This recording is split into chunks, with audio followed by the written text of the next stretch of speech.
The fire inspector was standing where Engine 2 used to park when she asked who had signed the permit. My daughter Lauren stopped beside a row of white wedding chairs. The contractor looked at the floor. Nobody answered. Inspector Ruiz tapped the plan with one finger. It showed two exits from the old apparatus bay. I could see the front doors behind her. I could also see the flower-covered wall blocking the second one. Tomorrow's guest count is 142, she said. If this wall stays, nobody celebrates inside? Lauren turned to me. Dad, tell her.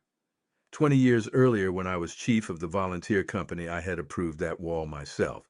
Now my daughter had turned our firehouse into a wedding venue. Without my final consent, a bride was arriving in less than 24 hours, and the mistake that could shut everything down had my signature at the bottom. The first sign that Lauren had stopped waiting for me was the brass plaque on my office door. Staff only.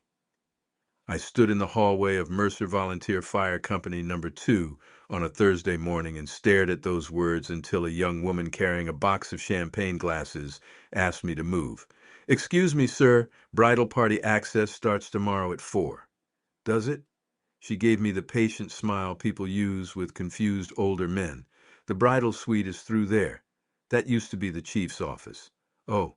She looked at the old portrait wall behind me, found my face in the line of former chiefs, and lost the smile.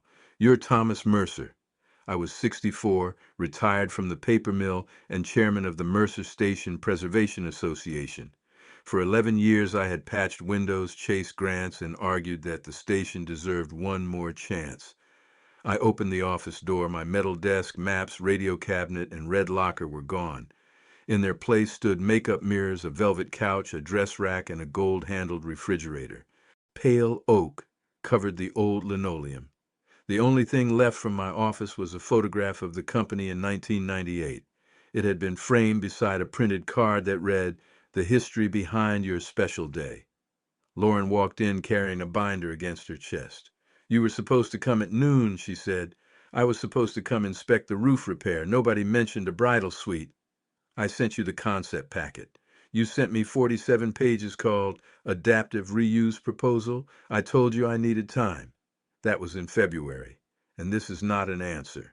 Lauren closed the door. She was 36, a civil engineer and the youngest member of Borough Council. She had inherited her mother's ability to stay calm while making everyone else feel loud.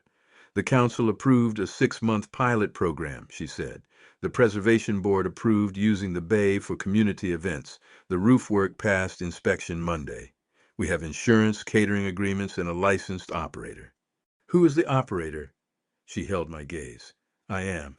I looked around the room again.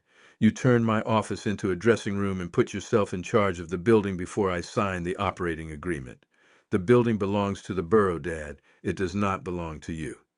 That sentence found the softest place in me and pushed. Legally, she was right. After the volunteer company merged with the regional fire district, the borough took title and our preservation association received a maintenance lease. We had saved the facade, bell tower, lockers, and hand-painted company shield, but the roof had been failing for 3 winters.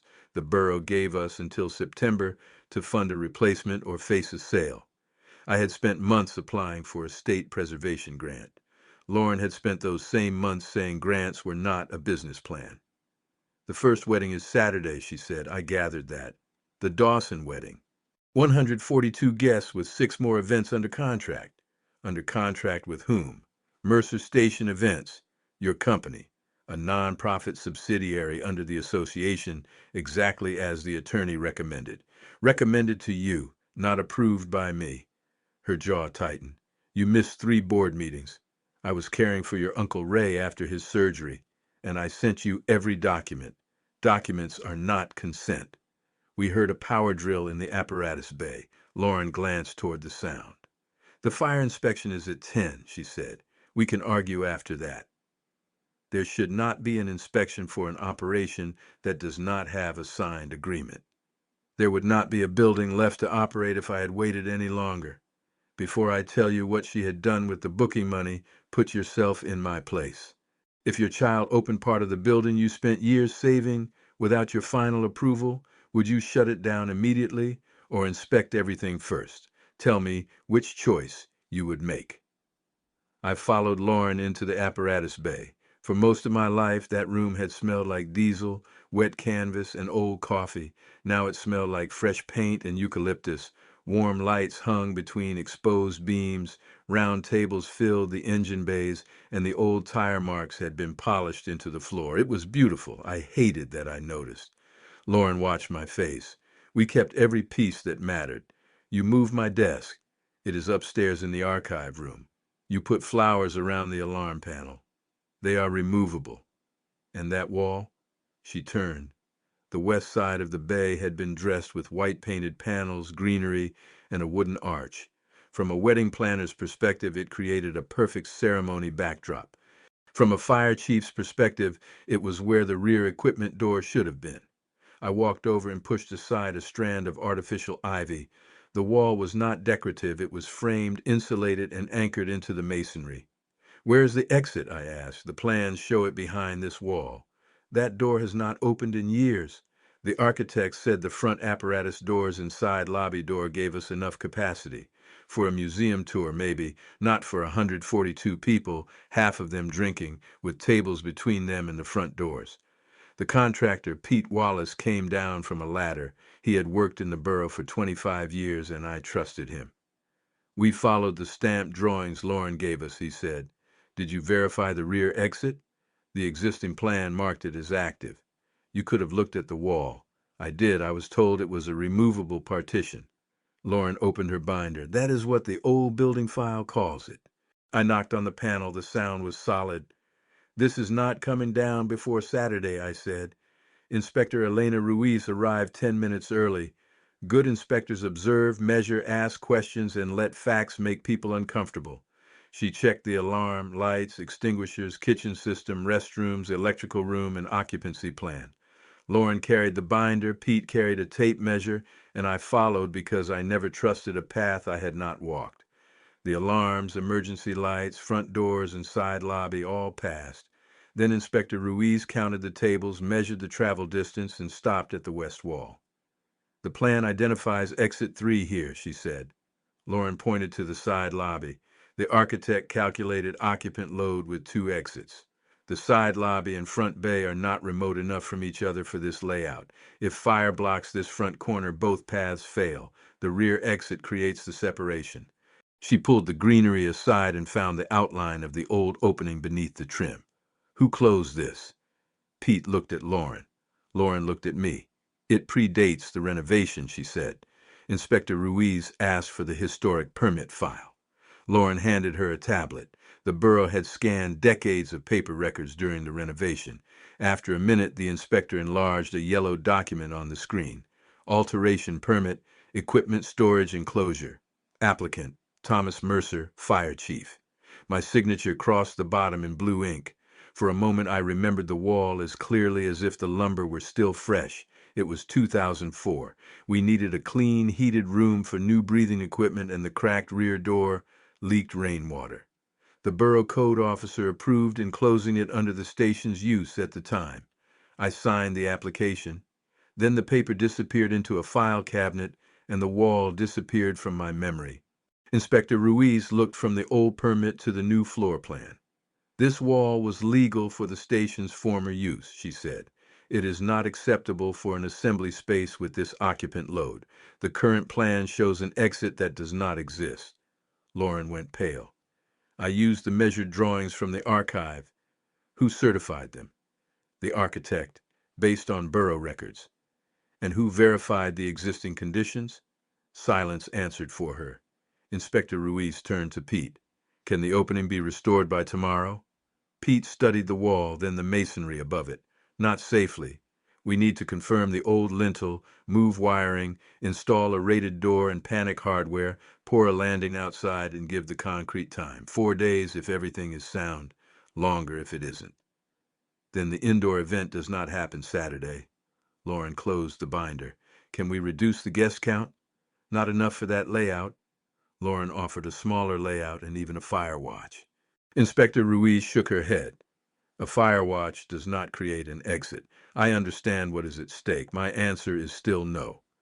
She restricted the apparatus bay from assembly use until the approved egress work was complete and a new certificate was posted. The wedding was 30 hours away. As soon as Inspector Ruiz left, Lauren called the bride. I heard Lauren promise Emily a complete plan within an hour. When she hung up, she pressed both hands against the bar. "You scheduled a wedding before the final certificate," I said. "The inspection was supposed to confirm work already shown on approved plans. An inspection is not a ceremony. It is allowed to find a problem. I know that now." "You knew it when you took their deposit," she straightened.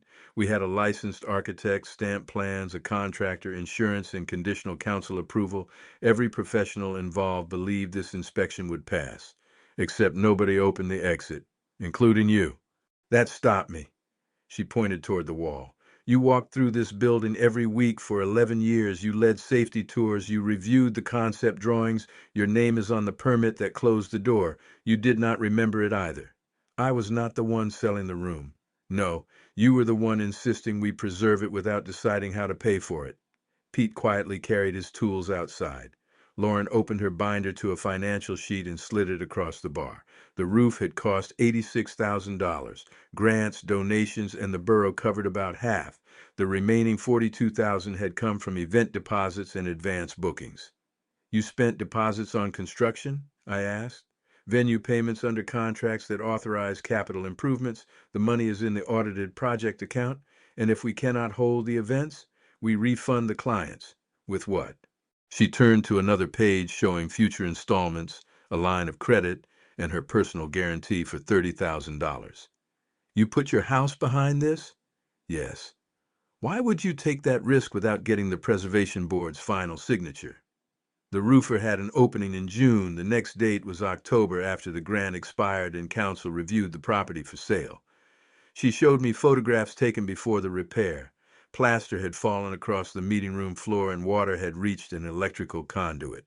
"I sent these to you," she said. "I saw them. You replied that we should wait for the state grant. It was our best chance. The state denied us 3 weeks ago. You never told me.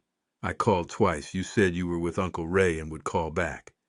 I remembered both calls. I did not remember calling back. Lauren's voice softened, which made it worse. "Dad, if I had waited for everyone to feel ready, the roof would still be open and the borough would sell this place. I was wrong to move ahead without the last approval, but I did not do it to steal your firehouse." "It is not my firehouse," I said, repeating her words. "You know what I mean." I did. I walked outside and stood beneath the bell tower. The new slate roof looked almost identical to the original. Copper flashing ran cleanly along the brick. For the first time in years, there were no blue tarps, no buckets waiting inside, and no temporary patch shining silver against the dark slate. Lauren had saved the roof. She had also promised a safe building before she had one. Both things were true. At home, I pulled my box of old station projects from the basement.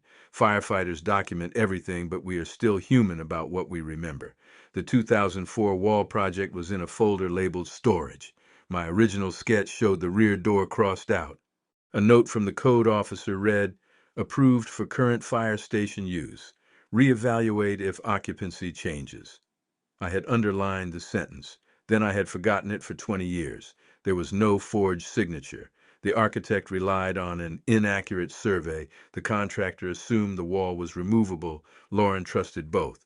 And I failed to disclose the one fact I had once understood better than anyone.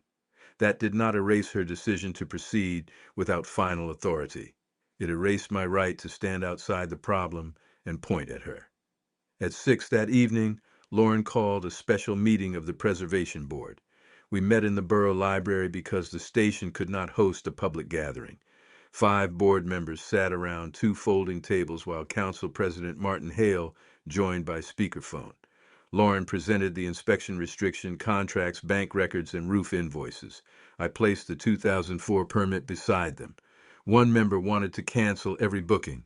Another blamed the architect. Lauren answered every question directly. Then it was my turn. "The blocked exit is my work," I said. Lauren looked at me, surprised by how plainly I said it. "It was permitted for the building's former use," I continued, "but the permit warned that the change had to be reevaluated if occupancy changed. I signed it. I kept a copy. I forgot about it when I reviewed the event concept. I explained that the existing condition survey was wrong. The architect had to revise the plans and the exit had to be restored before indoor events. Lauren added, "It also means I opened bookings before the association executed the final operating agreement. I believed conditional approvals were enough to continue. They were not." Martin's voice came through the speaker. "Lauren, did you use your council position to direct staff to issue a permit?" "No. I recused myself from the pilot program vote and all payments. The permit went through ordinary review. I did ask staff to process it quickly, and I should have disclosed that request to the board. Mercer Station events belong to the Preservation Association, not Lauren. She would receive a management fee only after events occurred and had received nothing. Her offense was not theft. It was believing that because her plan might save the building, she had earned the right to move faster than the people responsible for it.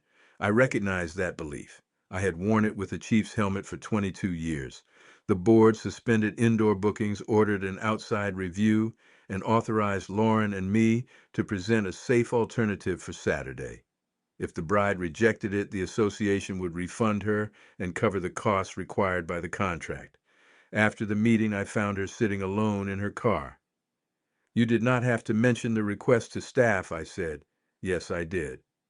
It was not why the wall was missed. That is not the standard." She sounded like me when I was chief. I got into the passenger seat. "Tell me about the yard," I said. She turned toward me. "What?" "The east yard. How many people can it hold?"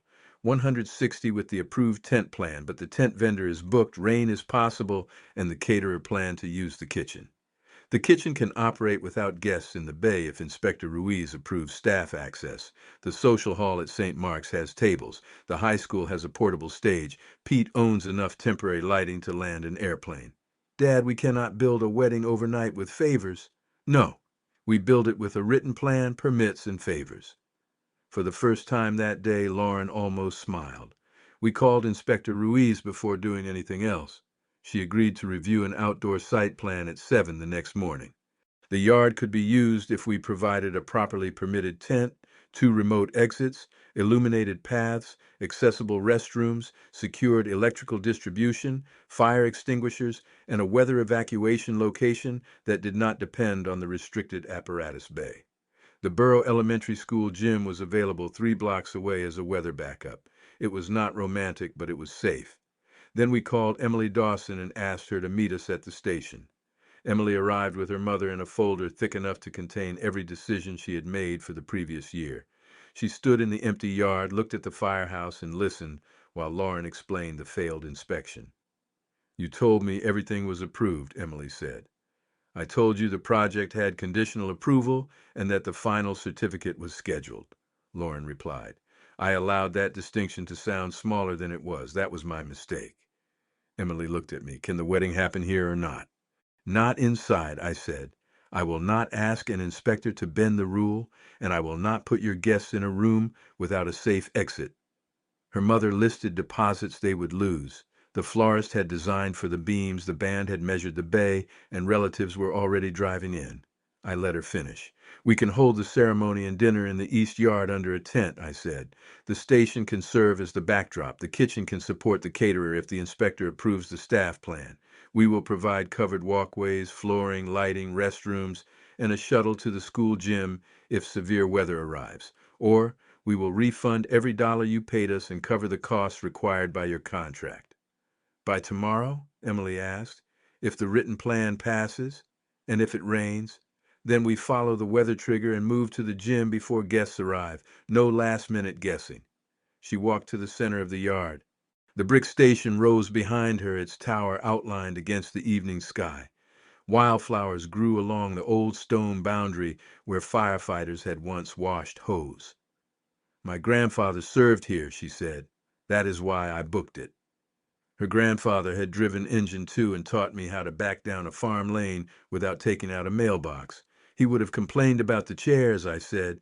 Emily laughed despite herself. "He complained about everything, only when he was awake." She looked at the yard again. "I want to keep it here, but I want every promise in writing tonight." "You should," Lauren said. We worked until after midnight. Lauren rebuilt the site plan with an engineer's precision. I marked exits, extinguishers, generator clearance, and vehicle access. Pete found a tent company with a canceled Friday event. They could deliver at 8 in the morning. I called former firefighters. I did not ask them to ignore rules or rush construction. I asked for tables, traffic vests, utility carts, portable radios, and people willing to carry things. At 6:30 Friday morning, the station yard filled with pickup trucks. Some volunteers had served under me, others were young enough that I knew only their parents. They came because the building had once answered every call in the borough, and now it needed one answered for it. Inspector Ruiz arrived at 7. She reviewed the site plan before stepping out of her vehicle. "The tent is not here," she said. 8 o'clock, Lauren answered. "Then I inspect the location now and the installation later. Nothing opens until both pass." That was exactly the answer I wanted. She approved the layout after we widened an aisle, moved the generator, and added another accessible path. She also authorized limited kitchen access for catering staff while the bay remained closed to guests. At 8:15, the tent truck arrived. By noon, the yard had a tent, floor, marked exits, proper ballast, and outdoor rated lighting. The school principal gave us keys and a written agreement for the gym. Lauren moved through the work with a clipboard confirming every change instead of assuming it. Whenever someone suggested a shortcut, she asked Inspector Ruiz. I noticed the difference. At 2, the revised plan passed. We still had one problem. The apparatus bay looked finished, warm, and inviting through the glass doors. Guests would naturally try to enter. I rolled Engine 2's old parade hose cart across the front entrance and built a display around it. We placed stanchions along the restricted area and posted clear signs directing guests to the yard. The history exhibit became a boundary instead of bait. Lauren brought my metal desk down from the archive room. "Where do you want this?" she asked. "Not in the bridal suite." That was not my finest decision. We placed it in the lobby beside the company roster. My office could remain a preparation room, but its artifacts would no longer be decorations without context. That afternoon, Pete opened a small section of the west wall under the engineer's supervision. The old steel lintel had corrosion at one bearing point. If we had torn the wall down overnight, as several people suggested, we could have loosened masonry above a crowded room. The inspection had not ruined the wedding. It had stopped us from solving one hazard by creating another. On Saturday morning, we watched rain cross the western counties. Our written plans said a 1 o'clock decision. Dangerous weather meant moving to the school gym. At 12:40, the storm turned north. The rain ended, but we kept the gym ready. Guests entered through the east gate with the bell tower and brick facade behind them. From the yard, the tent looked as if it had always belonged there. Emily arrived in a vintage fire engine her grandfather had ridden in parades. She stepped down in her wedding dress, looked at the yard, and covered her mouth. "This is better than the pictures," she said. Lauren finally breathed. The ceremony began at 5. Sunlight broke through as Emily reached the aisle, and the old bell rang once after the vows, a firefighter wedding tradition from long before anyone called the station a venue. At dinner, children admired the restored hand pump, while retired volunteers told stories that grew less accurate with every telling. Before the first dance, Emily handed Lauren a microphone. Lauren had planned to welcome everyone and say nothing about the previous 2 days. I could see the short speech printed on a card in her hand. She looked at the station, then at me, and folded the card. "Before we celebrate," she said, "I owe Emily, her family, and this community the truth. I opened bookings for this building before every final approval was in place. I believed the project was too important to lose, and I let that belief become permission I did not actually have." Yesterday's inspection found a serious problem. Thomas Mercer refused to ignore it, and he was right. People turned toward me. I had spent a career walking into rooms after alarms sounded. Standing in that quiet yard felt harder. I took the microphone. "Lauren is responsible for opening too fast," I said, "but the blocked exit was not her construction. 20 years ago, when this was still an active fire station, I signed the permit that allowed a rear door to be enclosed. The work was legal for the building's use then, but the permit warned that it had to be reevaluated if the use changed. I forgot that warning, even while I reviewed plans and called myself the guardian of this building's history." I looked at the men and women who had helped move the wedding outside. Safety is not something a former chief gets to demand from everyone else while treating his own old decisions as sacred, and preservation is not keeping a building exactly as I remember it. A building survives when people can use it, pay for it, and leave it safely. Then Lauren said the part neither of us had planned. I should have asked for agreement instead of treating delay as an answer. I nodded. And I should have given you an answer while there was still time to plan. Emily took the microphone back. As the person whose wedding nearly became a very expensive board meeting, she said, I accept both apologies. Now, I would like to dance with my husband.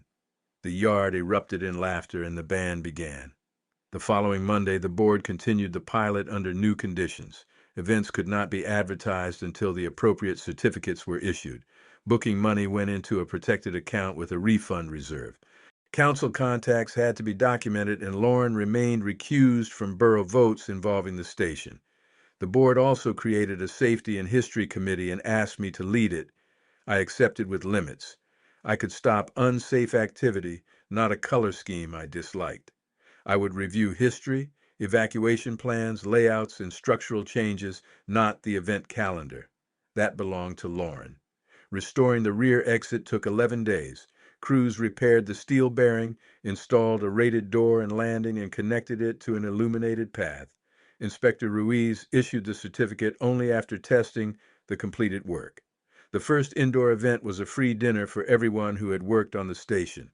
The new exit remained visible, and Lauren refused to let anyone place even a flower pot in its clearance zone. My former office stayed a bridal room on event days. I still did not love the velvet couch, but Lauren changed the plaque. It no longer said staff only. It said chief's room, preparation suite, and archive. One wall held photographs and company history. A cabinet protected the maps and alarm ledgers. Couples could prepare there while learning whose boots had once crossed that floor. The event income paid back the roof account, built a repair reserve, and funded free use of the building for blood drives, youth safety classes, veterans meetings, and neighborhood dinners. Weddings kept the lights on. Community programs gave the lights a reason to stay on. Lauren and I still disagreed. She thought my exhibit labels were too long. I thought her table layouts treated aisles like suggestions. She wanted online booking software. I wanted paper inspection checklists. We used both. 6 months later, the borough removed the station from the surplus property list. The vote was unanimous. After the meeting, Lauren and I walked back to the Firehouse. Evening light filled the bay. A retirement dinner was scheduled for the next day, a preschool safety tour for Monday, and a wedding for the following Saturday. She stood beside the restored rear exit and pushed the panic bar. The door opened cleanly into the yard. Still checking me? She asked. Always. Good. She let the door close, then handed me the event plan. My signature line was marked Safety Review. Hers was marked Operations.